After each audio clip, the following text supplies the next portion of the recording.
Kalau kita perhatikan isu adendum di Raja Najib, senang gila untuk kita anggap, ini satu lagi drama politik. Satu lagi episod perebutan kuasa, musim yang entah keberapa entah.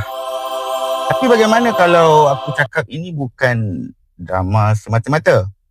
Apa yang kita tengok sekarang sebenarnya satu stress test, iaitu ujian tekanan yang sedang menguji 3 tiang utama negara, iaitu yang pertama tentang undang-undang, yang kedua kuasa, yang ketiga merupakan institusi. Semua orang sibuk tanya, Najib boleh balik ke rumah ke tak? House arrest ke tak? Soalan tu valid, tapi ada soalan yang jauh lebih penting. Apa jadi bila sekeping dokumen yang kewujudannya pun dipertikai mencabar asas perlembagaan kita? Ini bukan lagi cerita tentang seorang individu. Ini cerita tentang satu sistem negara yang sedang diuji di depan mata kita. Dan hasil ujian ini akan membentuk satu lanskap politik di Malaysia untuk tahun-tahun yang akan datang. Kalau kau tak nak sekadar jadi penonton drama, tapi nak jadi rakyat yang faham tentang apa itu sains politik di sebalik drama, korang jangan lupa tekan butang subscribe sekarang. Sebab siri ini aku buat khas untuk orang yang nak berfikir, bukan sekadar nak marah-marah tak tentu pasal.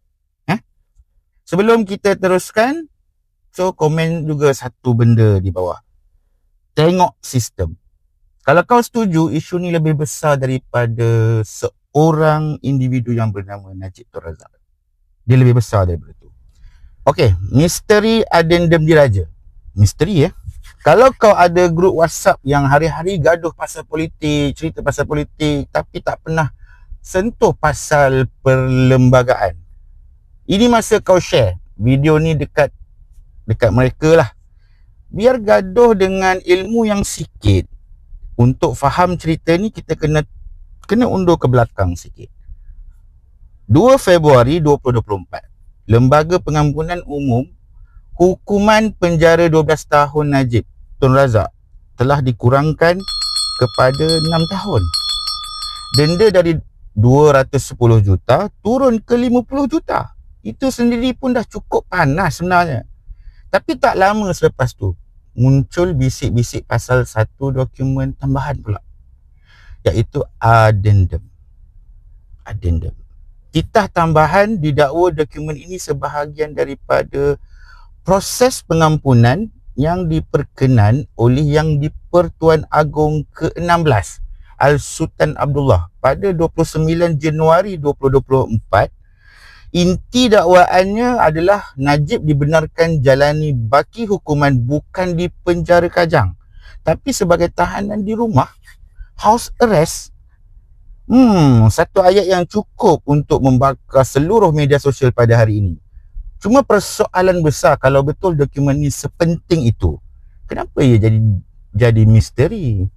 Kewujudannya pula disebut secara terbuka melalui afidavit timbalan Perdana Menteri Datuk Seri Zahid Hamidi, yang kata dia sendiri pernah melihat titah tersebut. Beberapa tokoh lain termasuk MB Pahang, Datuk Seri Wan Rosdi turut menyokong dakwaan itu. Dari sinilah krisis perundangan dan juga politik itu bermula. Maka Peguam Najib memfailkan semakan kehakiman, telah meminta mahkamah memaksa kerajaan untuk mengesahkan dan juga melaksanakan titah addendum tersebut dengan dakwaan wujud konspirasi politik untuk menyembunyikan dokumen tersebut. Kes ini bergerak dari Mahkamah Tinggi ke Mahkamah Rayuan, kemudian dia pusing balik. Tak tahulah nak pusing sampai mana.